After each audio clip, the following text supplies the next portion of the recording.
네, 여러분 안녕하세요. 세계지리 첫 번째 시간입니다.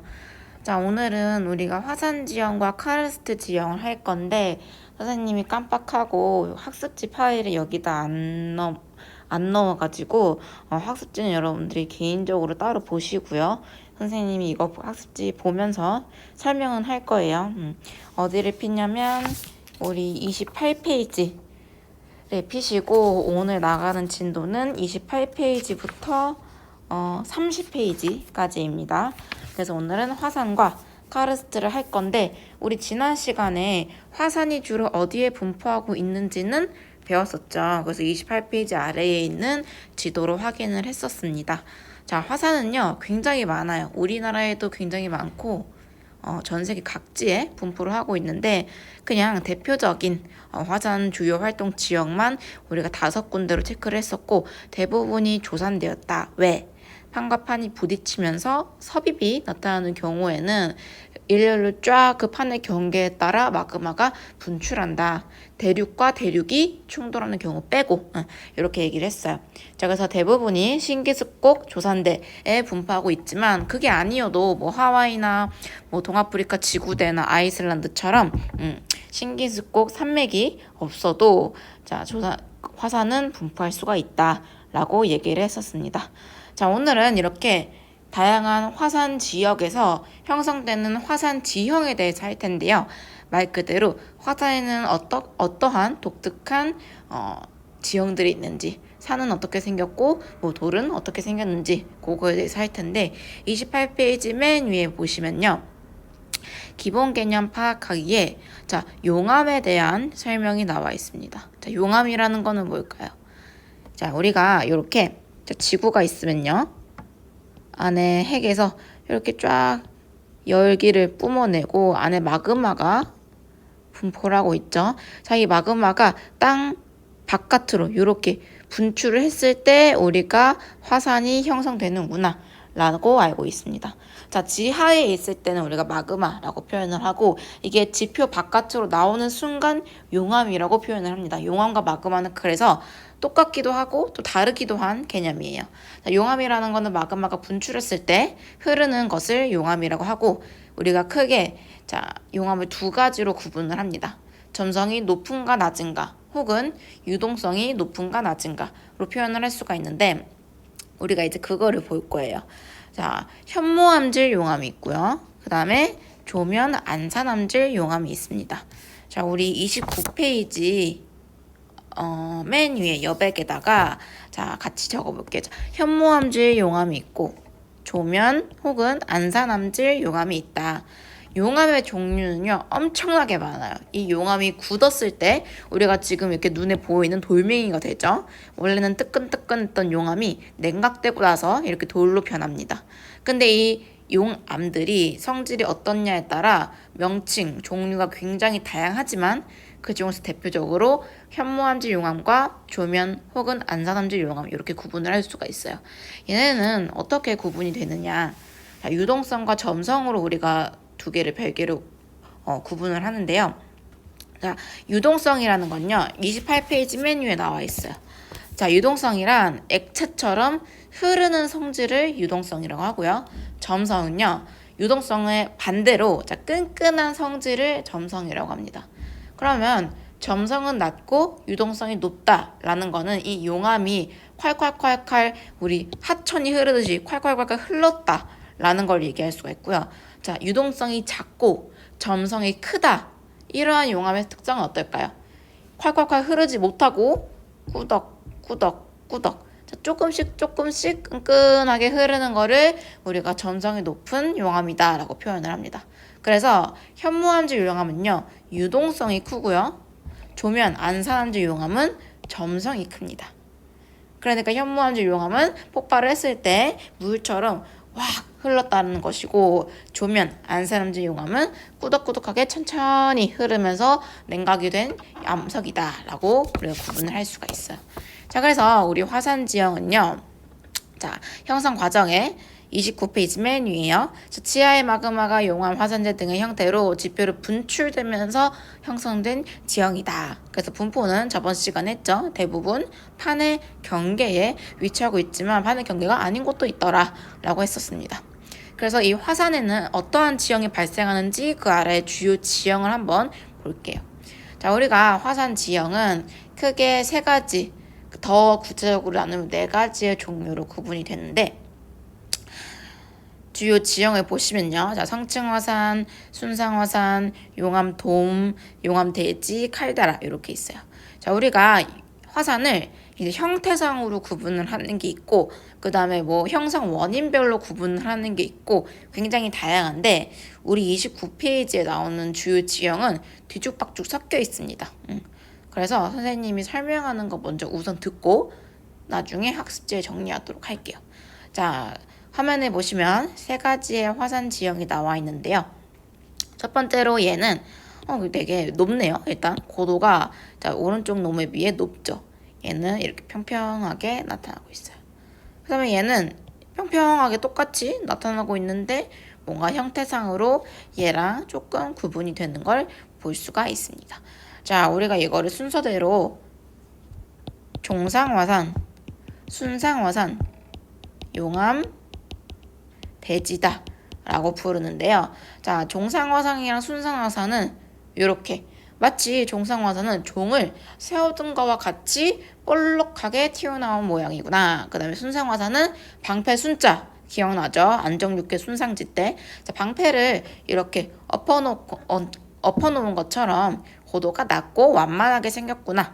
그래서 순상, 모양상자, 순상화산이구나 라고 이름을 붙였습니다. 자, 용암대지는요. 대지가 뭐예요? 드넓은 땅을 얘기를 하는데 용암으로 구성이 되어 있다더라. 자, 용암이 분출하고 나서 드넓게 평평한 대지가 형성된 거를 우리가 용암대지라고 부릅니다. 자, 근데요. 대부분의 종상화산은 고도가 높고요. 순상화산은 고도가 낮고 완만해요. 우리가 이제 경사, 형태로 구분을 하는데 과연 종상화산 먼저 이렇게 봤을 때 이 종상화산은 점성이 높은 용암일까요? 아니면 유동성이 높은 용암일까요? 한번 생각해 보세요. 자, 유동성이 높으면 콸콸콸 흐른다. 반대로 점성이 높으면 꾸덕꾸덕 천천히 흐른다라고 얘기했어요. 자, 화산이 대규모로 마그마가 다 분출을 했을 때, 자, 용암이 분출할 때 이게 굳어서 형성이 된 거라고 했죠. 자, 순상화산은요, 유동성이 높은 용암이 분출했을 때 형성이 됩니다. 반대로 종상화산은요, 자, 점성이 높은 용암이 분출했을 때 형성이 됩니다. 왜? 여러분들이 머릿속으로 시뮬레이션 해보세요. 유동성이 높으니까 저 멀리까지 편하게 흘렀겠죠? 근데 반대로 점성이 높은 조면 안산암질 용암은요, 빨리빨리 흐르지 못해. 여기서 콸콸콸 계속 마그마는 분출하고 있는데 얘가 멀리까지 뻗어나가지 못하고 찌끔찌끔밖에 못 가요. 그래서 고도는 계속해서 높아지고 양은 계속해서 늘어나는데 멀리 퍼지지는 못했다. 그래서 이렇게 볼록하게 형성이 된 거고, 자, 유동성이 높은 용암이 분출했을 때는 이렇게 멀리 드넓게 형성이 되었다. 그래서 순상화산은 현무암질 용암, 종상화산은 조면 암질 혹은 안산암질 용암이 분출했구나 라고 정의를 내립니다. 근데 여러분들 프린트에 보면요, 종상화산이 없어요. 종상화산의 말은 없고 성층화산, 순상화산 이렇게만 나와 있는데 종상화산은 여러분들이 나중에 한국지리를 선택하면 배울 거고 뭐 지구과학 시간에도 배울 수 있어요. 그거는 이제 여러분들이 순상화산이랑 비교를 하기 위해 그냥 이해만 해두시고, 우리 주요 지형에 보면요, 먼저 두 번째 순상화산, 자, 형성, 유동성이, 자, 빈칸이 있죠. 큰 용암이에요, 작은 용암이에요? 현무암질이니까 유동성이 큰이죠. 자, 빈칸에 큰 적어두시고, 유동성이 큰 현무암질 용암이 분출하여 형성된 방패 모양의 화산이다. 그리고 특징은 뭐다? 밑줄 완경사이다. 그래서 자, 사례를 보면 우리 저번 시간에 언급했던 하와이가 대표적인 순상화산입니다. 그 다음에 그 위에 보시면요. 성층 화산이 있는데, 자, 성층 화산은 용암과 화산재 및 화산 쇄설물이 교대로 쌓여 만들어진 원뿔 모양의 화산이다. 폭발적 분출이 주기적으로 일어날 때 형성이 된다라고 나와 있어. 자, 성층 화산은요. 순상 화산에 비해 고도가 높습니다. 그냥 한 뭐 요런 식으로 형성이 된 건데, 얘는요. 현무암질 용암 분출했다가 조면암질 용암 분출했다가 안산암질 용암 분출했다가 다시 또 현무암질 용암 분출했다가 특정 용암이 딱 요것만 분출하는 게 아니라 반복적으로 왔다리 갔다리 하면서 분출하는 경우, 혹은 분출을 했다가 멈춰 휴식이 가졌다가 분출을 했다가 또 멈춰서 휴식이 가졌다가 또 다시 분출하고, 이렇게 주기적으로 폭발을 반복하는 경우 등등의 원인으로, 자, 층층이 교대로 화산재 쇄설물이 쌓이면서 형성이 된 거예요. 보통 유동성이 큰 용암이 분출했을 때 화산재가 쌓이고요. 점성이 큰 용암이 분출했을 때 화산 쇄설물이 쌓인다라고 보통 이야기를 합니다. 그러니까 얘 말은 점성이 큰 용암 분출했다가 유동성이 큰 용암 분출하고, 그 다음에 또 점성이 큰 용암 분출했다가 유동성이 큰 용암 분출하고, 이렇게 왔다리 갔다리 하면서 형성이 된 거예요. 그게 층층이 켜켜이 쌓이면서 성층 화산이 형성이 되었다라고 얘기를 합니다. 너무 자세하게 들어가지 않아도 상관없습니다. 네. 그래서 일본의 후지산, 필리핀의 마연산 뭐 이런 게 있다. 그 다음에 용암돔은요. 세 번째 용암돔. 자, 형성. 자, 밑줄 쫙 쳐야죠. 어떤 용암? 점성이 큰 용암. 밑줄 치시고요. 그래서 유문암이나 안산암 혹은 뭐 전면암, 이런 용암들이, 자, 화구에서 멀리 흐르지 못한다고 했죠. 종상처럼, 자, 멀리 흐르지 못하고 계속 급경사로 돔처럼, 우리가 고척돔, 무슨 돔 하죠. 경기장, 월드컵 경기장, 뭐 상암돔 이렇게 얘기하듯이 이렇게 둥그렇게 돔 모양으로 형성이 된 것을 우리가 용암돔이라고 합니다. 그래서 여기에 있는 이 종상화산과 형태가 거의 비슷해요. 종상화산보다 더 점성이 높을 때 이렇게 용암돔이 형성이 되었구나 라고 보통 얘기를 합니다. 그게 용암돔. 자, 그래서 우리가 성층, 순산, 용암돔까지 했고, 네 번째 용암대지도 여기서 같이 언급을 했죠. 자, 용암대지는 밑줄 유동성이 큰,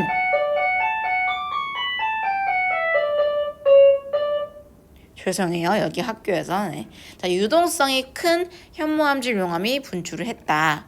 자, 용암대지는 마찬가지로 순상화산처럼 멀리 용암이 흘렀기 때문에 유동성이 크다 라고 얘기를 할 수가 있습니다. 근데 밑줄이 하나 빈칸이 또 있죠. 자, 갈라진 틈을 따라 분출했다. 여러분들 그냥 땅이 있는데 여기 이 땅이 생치기가 나 있었던 거예요. 틈. 뭐 지각 변동에 의해서 땅이 찢어져 있는 부분들이 많았다. 근데 거기서 용암이 분출했다. 근데 어떻게 나왔을까? 한 구멍에서요. 특정 지점에서 빵 나온 게 아니라 이 틈들 사이로 이렇게 조금씩 나온 거예요. 자, 틈들 사이로 이렇게 유동성이 큰 용암들이 분출을 해서 드넓은 현무암질 용암 대지를 만들었다. 그걸 우리가 무슨 분출이라고 하냐면 찢을 열에 틈 하자를 붙여서 열하 분출이라고 합니다. 열하 분출. 빈칸에 열하. 자, 대규모로 열하 분출하여 형성된 평탄한 지형을 우리가 용암대지라고 한다. 그래서 대표적인 사례로 인도의 데칸공원이 있어요. 네. 자, 이거는 여러분들 나중에 지도로 대표적인 지형들 한꺼번에 정리를 할 테니까 지금은 뭐 인도의 데칸공원, 하와이의 무슨 산 이런 거 일일이 하나하나 외우지 않으셔도 됩니다. 나중에 더 확인할 거고요. 네. 그래서 요거를 용암대지라고 한다.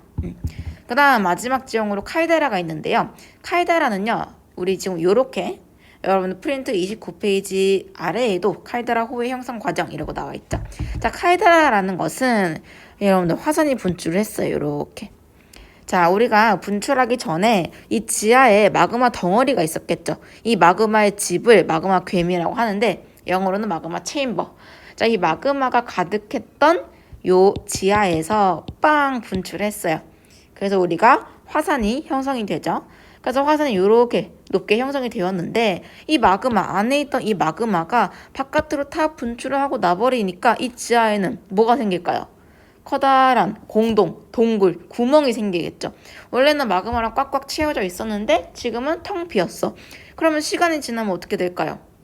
중력을 이기지 못하고 이 거대한 틈들 사이로 화산이 와르르 무너져 내리게 됩니다. 뭐가 무너져 내릴까요? 우리가 이렇게 화산 용암이 분출하는 이 구멍을 화산의 입구, 화구라고 합니다. 화구.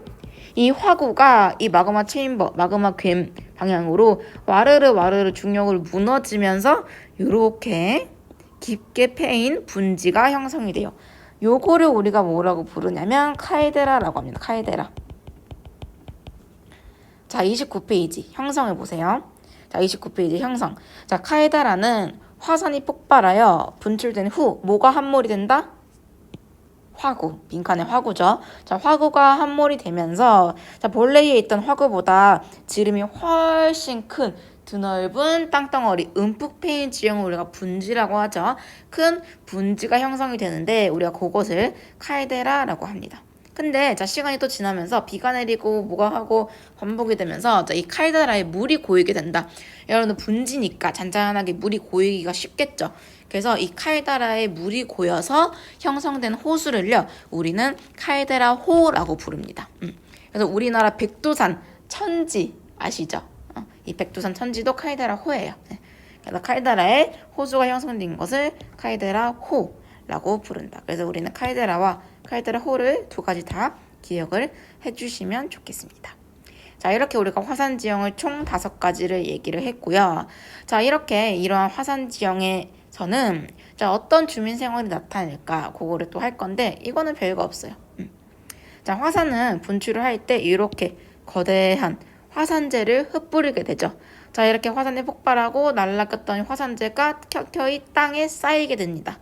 자, 근데 이 화산재가 굉장히 땅이 비옥해요. 건조지역, 반건조지역, 우리 스텝에서 그 체르노잼 토양이 굉장히 비옥하다 했죠. 얘도 예상 밖으로 이 화산재가 쌓인 토양은요 엄청나게 비옥합니다. 똑같이 색깔이 조금 어두워요. 자, 여기 농업에 보시면요 주민생활에 자, 비옥한 무슨 토양? 화산재 토양.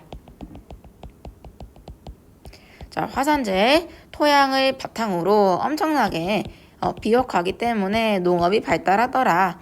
그래서 대표적으로 우리가 이탈리아의 여러분들 폼페이 최후의 날이라는 문학작품 읽어보셨나요?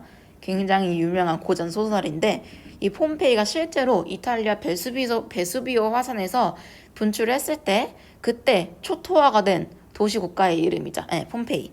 자, 그래서 나중에 이 땅 속에 밀랍을 부어가지고 굳힌 다음에 그거를 팠더니 실제 이렇게 사람 모양대로 석고들이 발견이 되었어요. 이 말은 뭐야? 땅 속에 시체들이 한꺼번에 화산이 분출했을 때 매몰이 되었던 거죠. 그래서 이때 당시에 15분 만에 몇천 명이 죽었대요. 과거에 이 베수비오 화산이 분출했을 때. 그래서 이 시체들이 땅 속에 묻혀 있다가 나중엔 백골이 되고 사라졌겠죠. 그 틈을 따라서 나중에 현대 사람들이 밀랍을 부었더니 자, 요런 석고 모양을 따진 것이 발견이 되었다더라.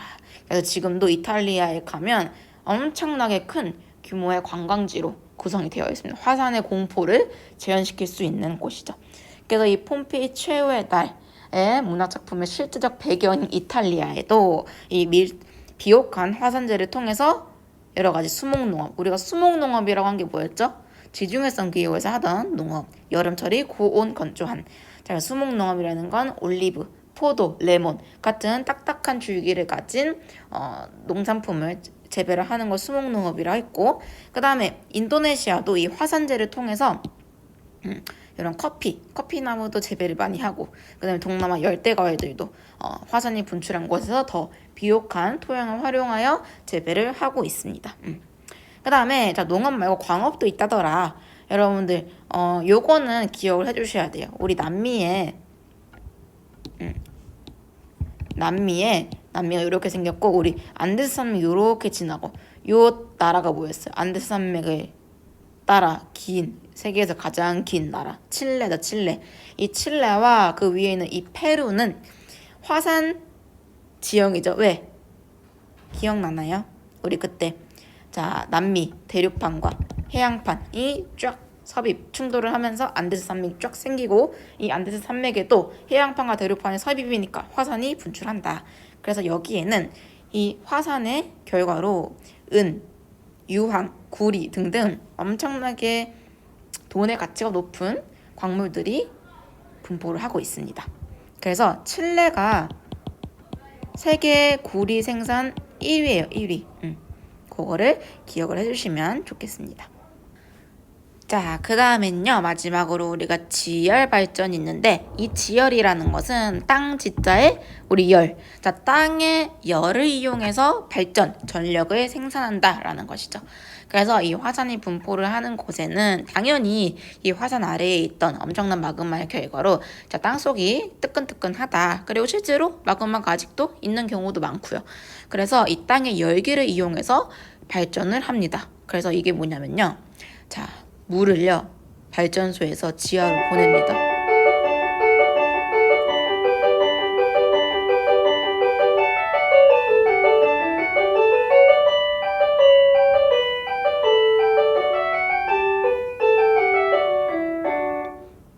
죄송해요. 발전소에서 물을 지하로 쫙 보내요. 그럼 이 물이 어떻게 될 걸? 땅속의 열을 이용해서 콸콸콸콸 뜨거워지겠죠. 그거를 다시 뜨거운 물을 생산시켜서 관을 태워서 이렇게 위로 보내옵니다.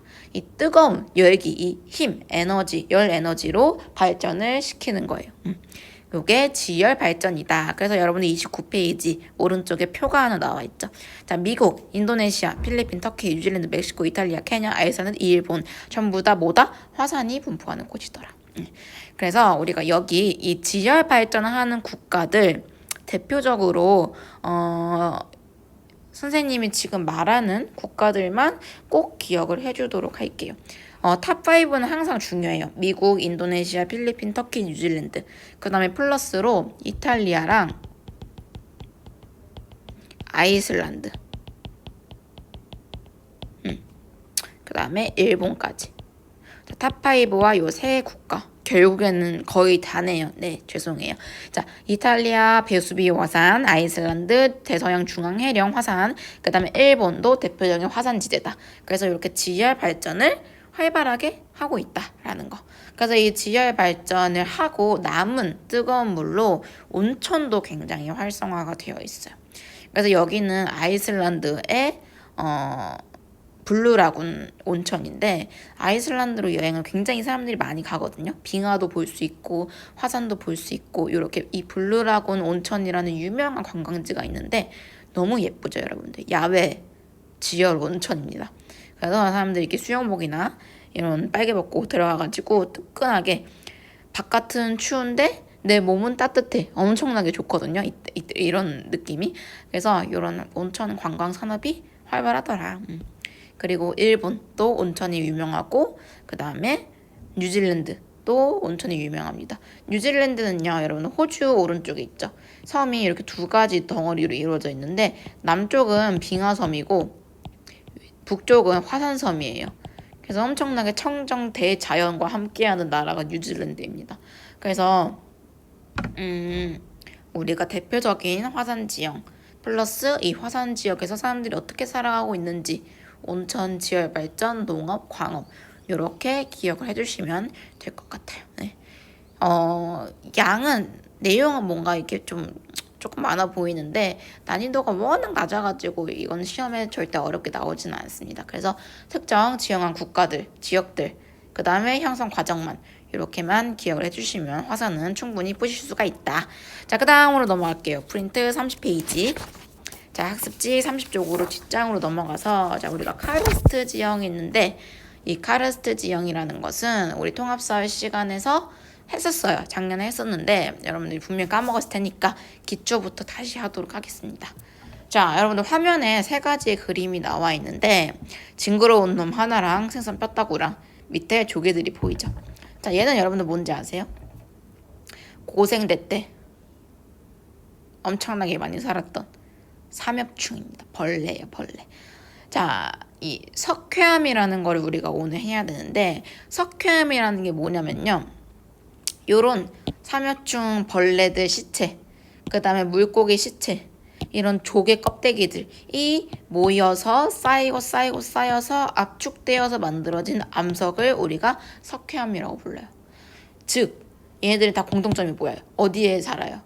바다에 살죠. 바다 혹은 뭐 얕은 호수 같은 데서 자 물이 있는 곳에서 형성된 우리 이 암석을 석회암, 자 생물들의 시체, 폐사들, 껍데기들로 만들어진 거를 석회암이라고 합니다. 석회암은 이렇게 생겼어요. 이 석회암이 분포하는 곳에 카르스트 지형이 형성이 된다. 카르스트라는 거는 선생님이 알기로는 독일어인가 어쨌든 유럽에서 만든 단어고요. 이 카르스트 지형이라는 것은 석회암이 분포하는 곳에서 만들어진다. 그래서 우리가 이런 식을 알 수가 있는데 요건 우리가 한마디로 줄여서 뭐냐면 용식이에요. 용식. 우리 프린트 30페이지 맨 위에 기초 개념 파악하기에 나와 있죠. 용식이란 암석의 광물 성분이 물과 접했을 때 화학적 변화를 일으켜 물의 용해배에 따라 암석이나 지층이 침식되는 일종의 화학적 풍화 작용이다. 자, 풍화라는 것은 뭐예요? 암석이 제자리에서 부서지는 과정을 풍화라고 하죠. 근데 화학적으로 풍화된다. 우리가 예전에 건조지역 할 때는 물리적 풍화만 했는데 요거는 화학적 풍화래요. 화학적인 반응을 일으켜서 암석이 뿅뿅뿅뿅 구멍이 생기고 점점 줄어든다. 자, 용식이라는 건요. 암석의 광물 성분이라고 나와 있는데 한마디로 요거예요. 요게 뭐예요, 여러분들? 탄산. 근데 요거는요. 칼슘이죠. 자, 탄산 칼슘입니다. 요것도 이산화탄소죠. 요거는 뭐예요? 물이죠. 물 H2O. 물이라는 건 여러분 요건 알고 있죠. 자, 이산화탄소와 물과 탄산칼슘이 만나면 요런 화학적 반응이 나타나는데 요거를 용식이라 불러요. 한마디로 자, 석회암의 주 성분은요. 여러분들 거기 카르스트 지형 30페이지의 형성 및 분포 형성에 자, 석회암 밑줄 치시고요. 자, 석회암은 주요 광물 성분이 탄산칼슘입니다. 주요 성분.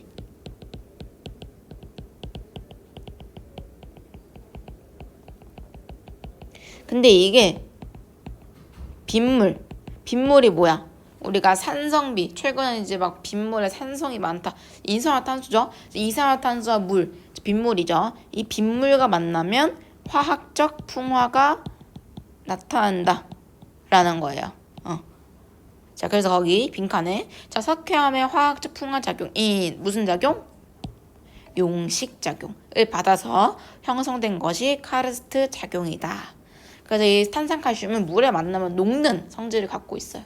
녹으니까 어떻게 돼? 암석이 점점 줄어들겠죠. 그거를 화학적 풍화라고 한다. 용식. 석회암의 화학적 풍화 작용인 용식 작용을 받아 형성되는 것을 카르스트라고 한다.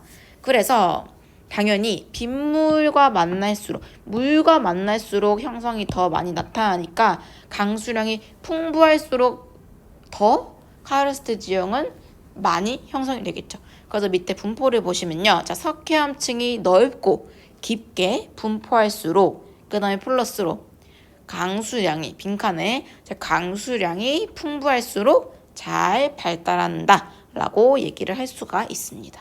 자, 요거를 알고 그 다음으로 넘어갈게요. 자, 주요 지형. 카르스트 지형은 뭐가 있을까? 첫 번째로 돌리네가 있는데요. 돌리네는요. 요런 웅덩이, 구덩이를 의미를 합니다. 석회암이 빗물이나 지하수의 용식작용에 의해 형성된 것인데 원래는 여기까지 여기가 꽉 채워서 석회암이었어요. 근데 비가 내리면서 점점 깎여 나갔다라는 거죠. 그래서 시간이 흘렀더니 요렇게 움푹 파인 구덩이가 형성이 되더라. 그거를 우리가 돌리네라고 불러요. 그래서 요게 이제 움푹 패였다. 그래서 우리가 한자로 뭐 요렇게 표현을 하는데 요거 진짜로 한자입니다. 요걸 우리가 뭐라고 부르냐면요. 분지가 아니라 움푹 패인 웅덩이 와지라고 불러요. 와지. 와지. 그래서 우리 거기 빈칸에 자, 돌리네는 용식작용에 의해 형성된 와지이다 라고 얘기를 합니다. 근데 그럼 우발라는 뭘까요? 자, 이 우발라라는 거는 돌리네가 하나만 분포하지 않죠. 넓은 석회암 지대에서 돌리네 하나, 돌리네 둘, 돌리네 셋 요게 점점 성장을 하면서 이런 식으로 나타나는 거예요. 이런 화면을 자세히 보면요. 돌리네 하나, 돌리네 둘, 돌리네 셋, 넷, 다섯, 여섯, 일곱, 여덟, 아홉, 열 이렇게 여러 개의 돌리네가 모여서 이어져 있더라. 우리가 요거를 우발라라고 불러요. 우발라라는 것은 돌리네가 몇 개 이상? 최소 2개 이상 모여있는 것을 우발라라고 합니다. 그러니까 돌리네보다 규모가 더 크겠죠. 작은 돌리네가 2개 이상 이어져 있는 것을 우리가 우발라라고 한다라는 거. 그래서 요렇게 돌리네 하나, 돌리네 둘 요렇게 우발라. 자, 그 다음 탑카르스트라는 게 있는데 이 탑카르스트는요 대표적으로 중국의 구일인 베트남 할롱베이 요거 우리 사례 두 지역은요 꼭 외우셔야 돼요.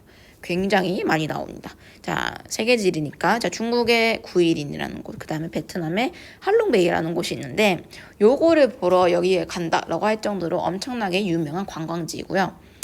지금 여러분들이 보고 계시는 게 중국의 구일인, 그 다음에 여기는 베트남의 할롱베이라는 곳입니다. 뭐 할롱베이라고도 하고 하롱베이라고도 하고. 자, 이 탑카르스트라는 거는 뭐냐면요. 석회암이 녹긴 녹는데 특정 부분만 더 많이 녹아요. 그거를 우리가 거기 나와 있죠. 형성의 밑줄.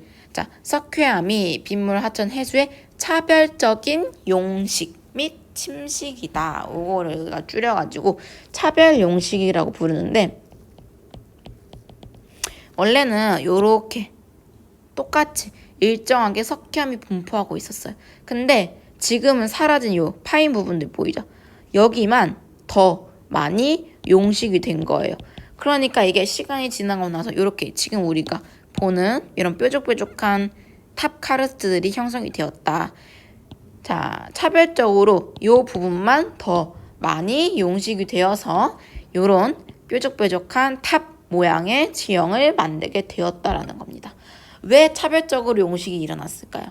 그거는 이제 석회암의 특성 때문인데 어떤 곳은 암석의 조직이 이제 치밀하고 어떤 곳은 암석의 조직 밀도가 이제 치밀하지 않은 부분이 있어요. 이제 이 석회암의 이 전리라고 하죠. 틈들. 자, 빗물이 더 잘 흡수가 될수록 용식은 더 잘 나타나죠. 그래서 차별 용식이 더 많이 일어났다라는 곳은 이 부분이 상대적으로 빗물의 흡수가 더 잘 됐다라는 거예요.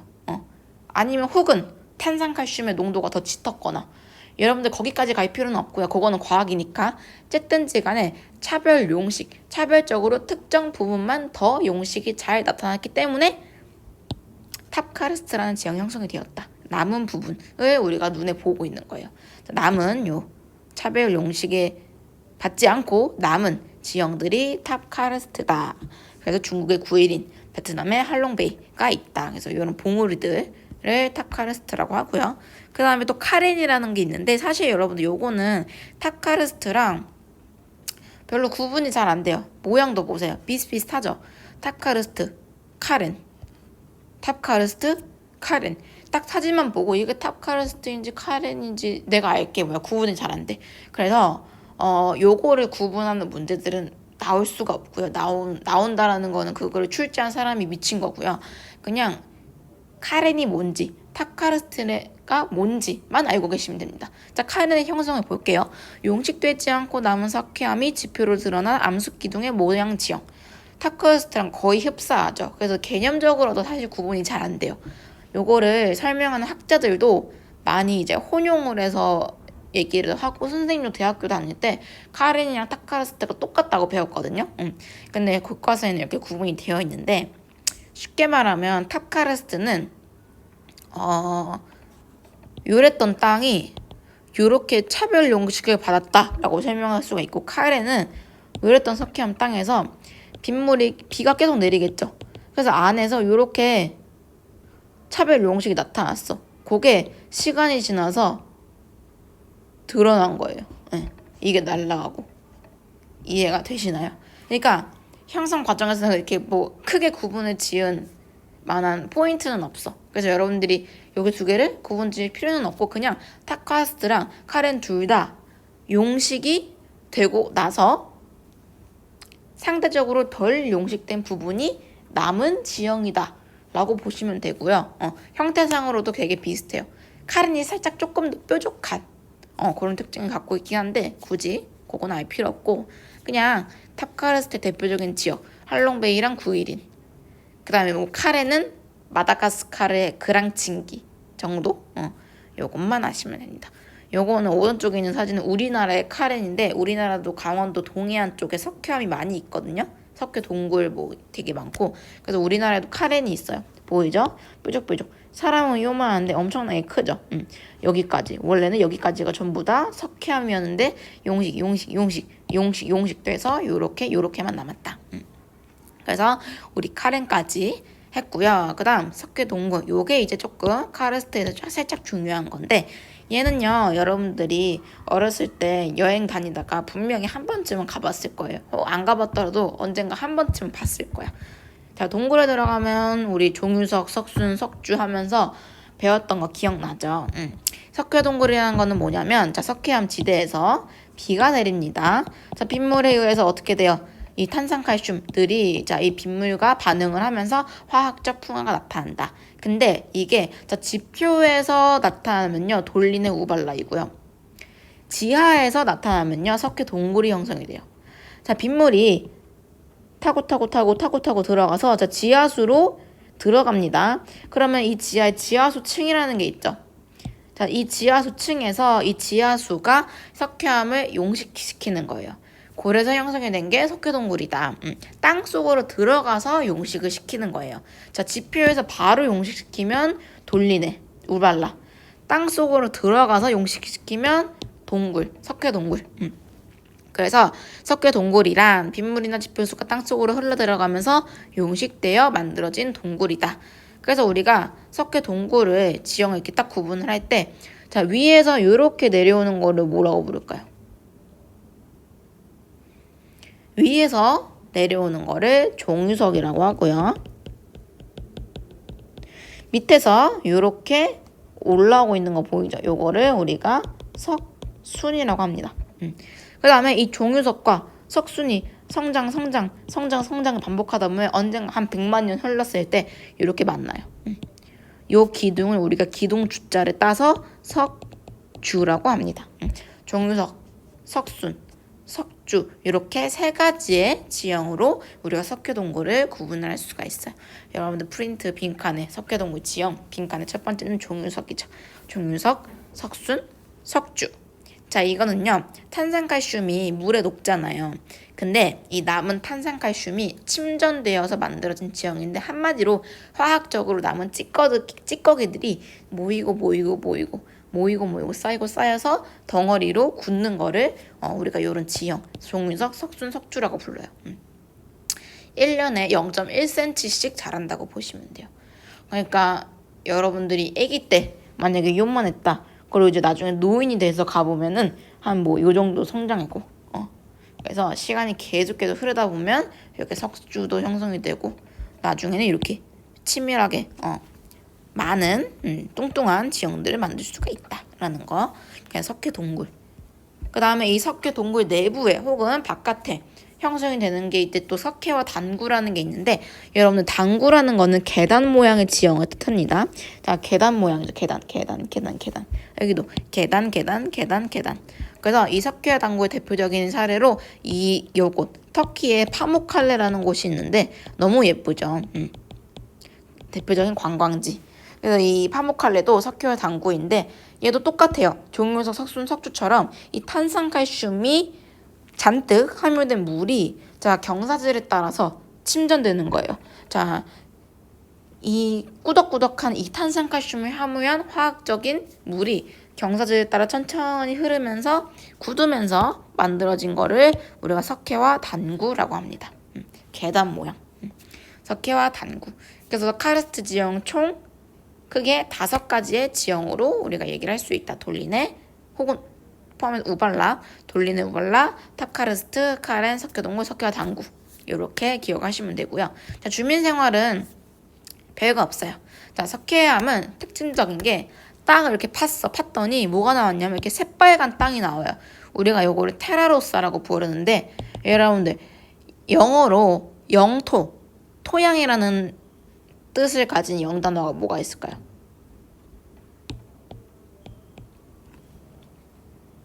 테라토리라고 부르죠.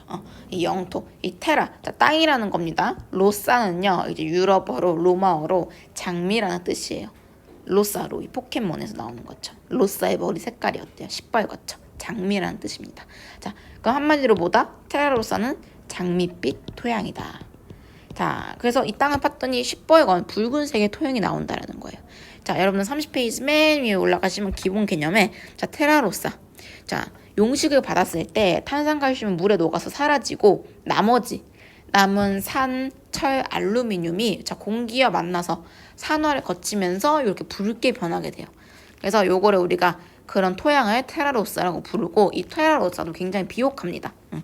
그래서 이 지중해에 있는 테라로사에는 수목농업이 나타난다. 그리고 뭐 포도 재배하고 뭐하고 아까 전에 우리 화산 지형 했을 때랑 똑같고요. 그 다음에 공업이 있는데 여러분 이 석회암은 변성 작용을 받았을 때 대리석이 돼요. 대리석 여러분들 비싸죠. 가구를 팔 때도. 그래서 대리석을 채취하는 데도 활용이 되고 그 다음에 이렇게 석회암 광산을 지금 트럭 하나가 요만하거든요. 요만한 트럭들이 막 캐내고 있어. 자, 뭘 캐낼까요? 자, 이 석회암은요, 시멘트의 주 원료입니다. 그래서 이 석회암이 분포하는 곳엔 시멘트 공업이 발달하게 돼요. 아까 얘기했죠. 우리나라 강원도 동해안 쪽에도 석회암이 있다. 그래서 거기 강원도 동해 삼척시도 석회암을 통해서 시멘트 공업이 굉장히 발달했어요. 그래서 삼척 시멘트가 굉장히 유명합니다. 그래서 이렇게 주민 생활에 밀접하게 연결이 되어 있다. 그래서 우리 공업의 빈칸에 자, 시멘트 공업, 시멘트라고 적어주시고요. 석회암을 이용해서 시멘트 공업이 활발하다. 그리고 이런 대리석 채취도 많이 한다. 그 다음에 아까 얘기했던 것처럼 독특하니까 관광산업이 발달한다. 이런 할롱베이, 구일인, 파묵칼레 등등을 활용해서 관광지로 활용하고 있다는 거를 확인할 수가 있습니다. 30페이지 맨 아래에 보면 카르스트 지형 모식도랑 타카르스트 형성 과정 뭐 이런 게 있는데 여러분들 보시면서 자, 그림을 보고 그때 건조 지역 때 했던 것처럼 그림을 보고 이게 어떤 지역인지 아셔야 돼요. 돌리네.